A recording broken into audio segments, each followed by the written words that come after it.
ওম শান্তি। আজকের তারিখ হলো 19/1/2026। প্রাতঃ মুরলী। ওম শান্তি। বাপদাদা মধুবন। মিষ্টি বাচ্চারা, তোমাদেরকে এই নেশা রাখতে হবে যে আমি ব্রাহ্মণ তথা দেবতা হচ্ছি।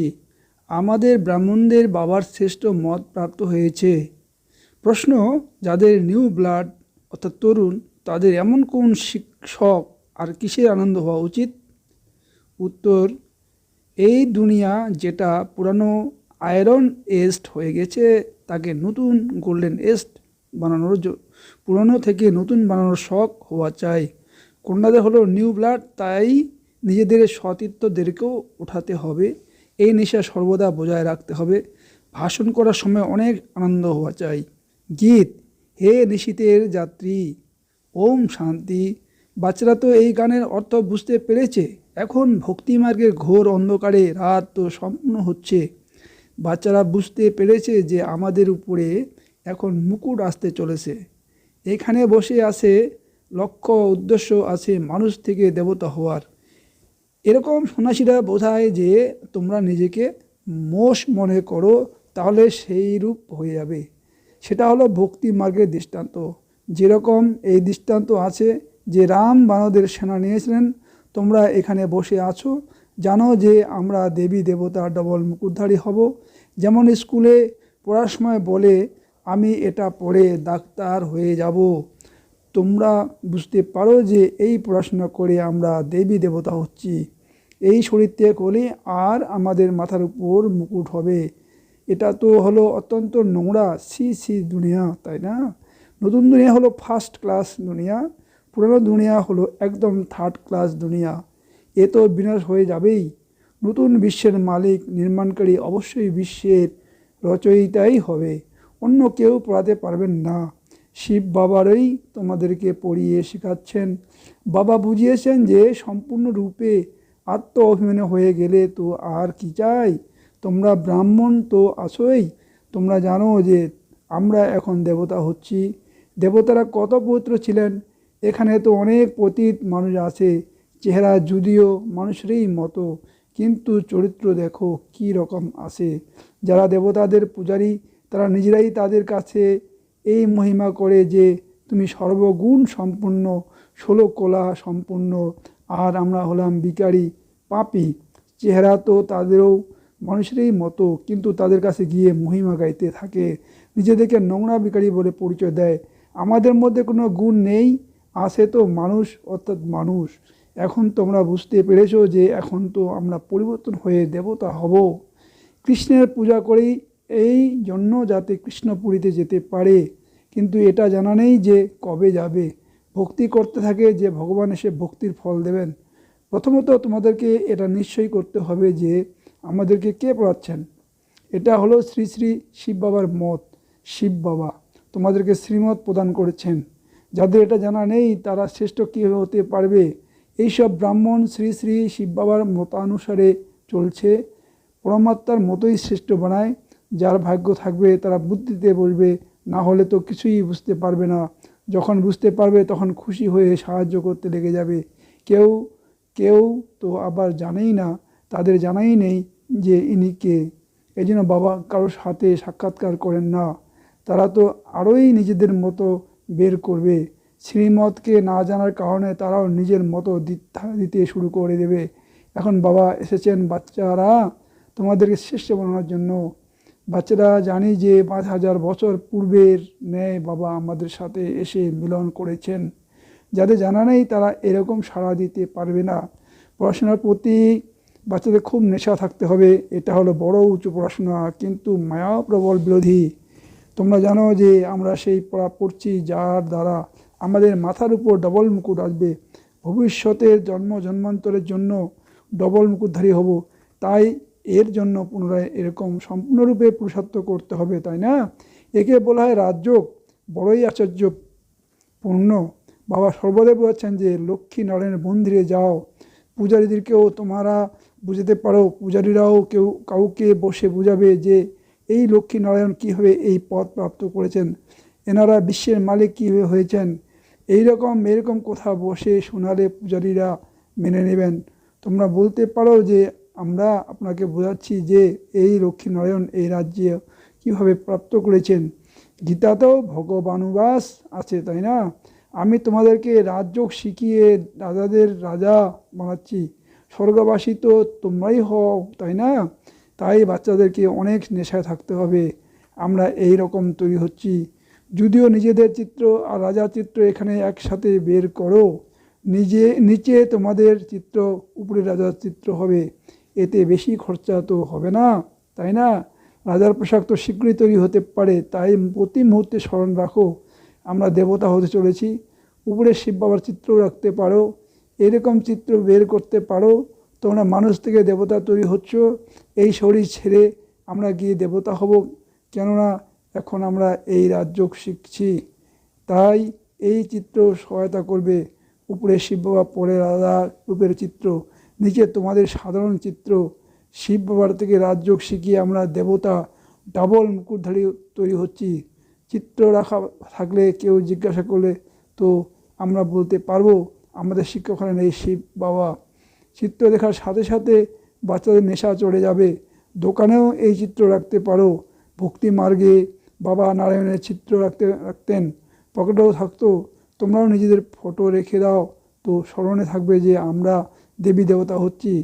বাবাকে স্মরণ করার উপায় খুঁজতে হবে। বাবাকে ভুলে গেলেই নিচের দিকে নামতে থাকবে। বিকারে পড়ে গেলে তখন আবার লজ্জা আসবে। এখন তো আমি আর এই দেবতা হতে পারবো না, হার্ট ফেল হয়ে যাবে। এখন আমি দেবতা কীভাবে হব? বাবা বলছেন যে বিকারে যারা পড়ে যাচ্ছে তাদের ছবি বের করে দাও, বলো তোমরা স্বর্গে যাওয়ার যোগ্য নও, তোমাদের পাসপোর্ট শেষ হয়ে গেছে।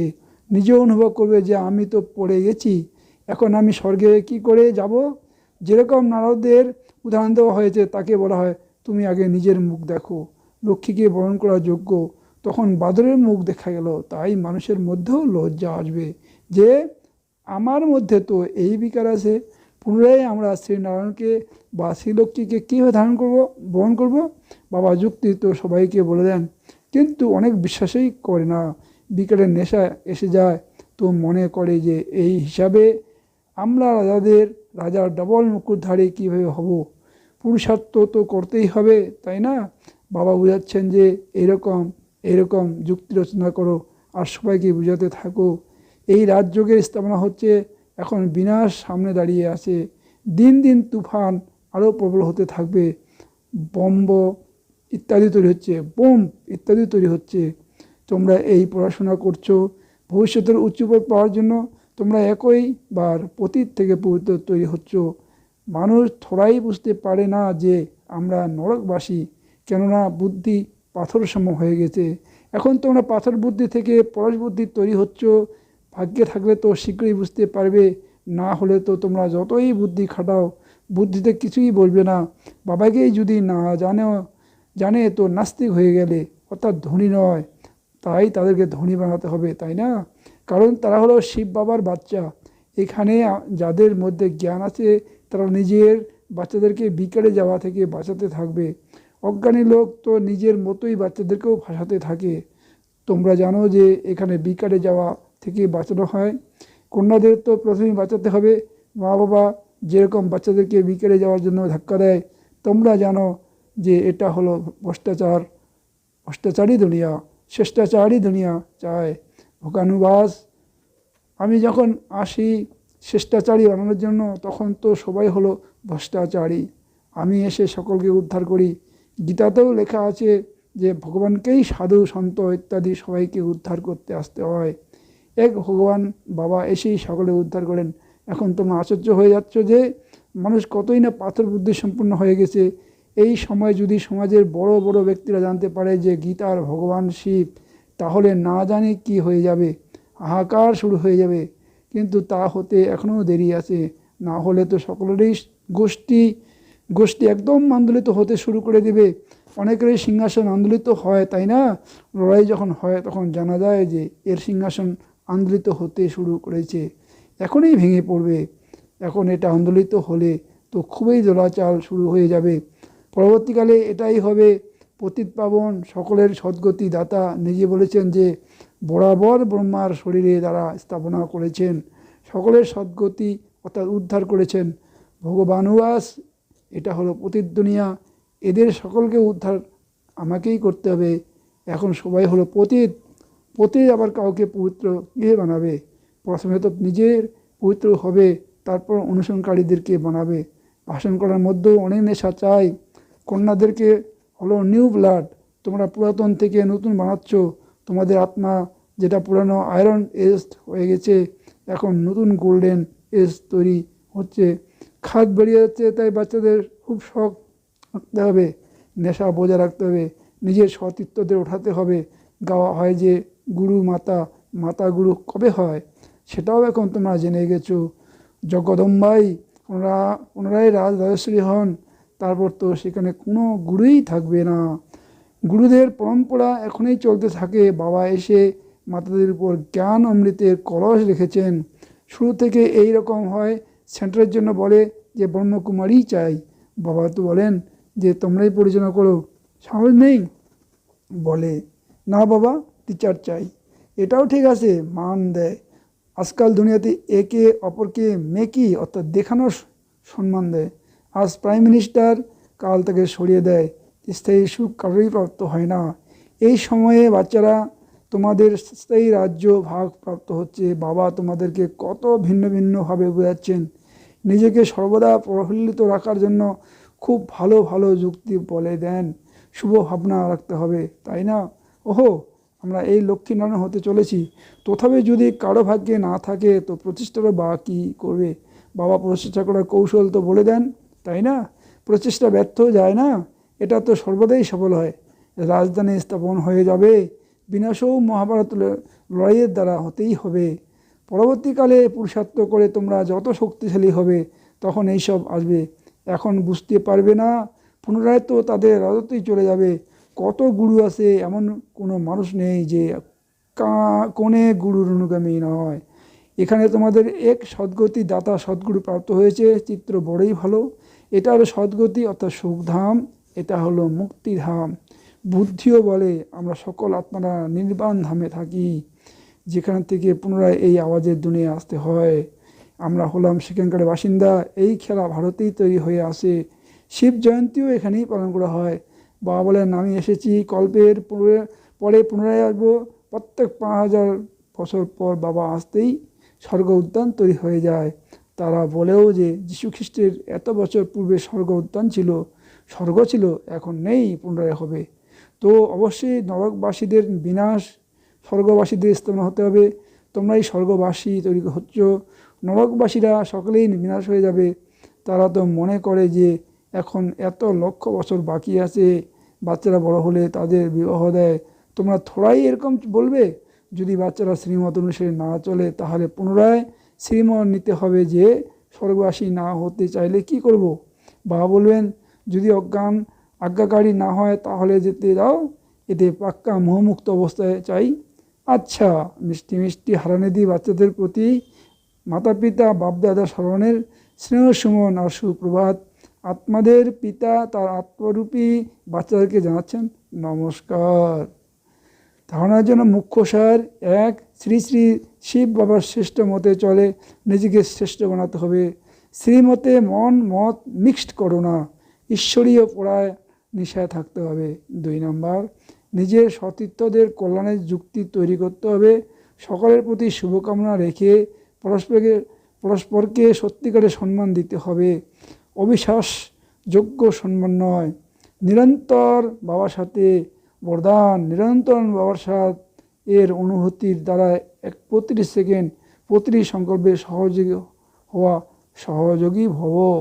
যেরকম শরীর আত্মার যতক্ষণ পাঠ আছে ততক্ষণ আলাদা হতে পারে না, এই রকমই বাবার স্মরণ বুদ্ধি থেকে যেন আলাদা না হয়। সদা বাবার সাথে থাকো, অন্যান্য কোনো স্মৃতি নিজের প্রতি যেন আকৃষ্ট না করে। একেই সহজ আর শত যোগী বলা হওয়া যায়। এরকম যোগী প্রতিটি সেকেন্ডে প্রতিটি সংকল্প প্রতিটি বাণী প্রতিটি কর্মে সহযোগী হয়।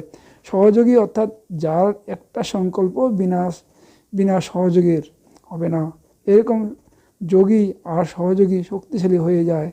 স্লোগান, সমস্যা স্বরূপ হওয়ার পরিবর্তে সমস্যার সমাপ্তকারী সমাধান স্বরূপ হও। অব্যক্ত ইশারা, এই অব্যক্তি মাসে বন্ধনমুক্ত থেকে জীবন মুক্ত স্থিতি অনুভব করো।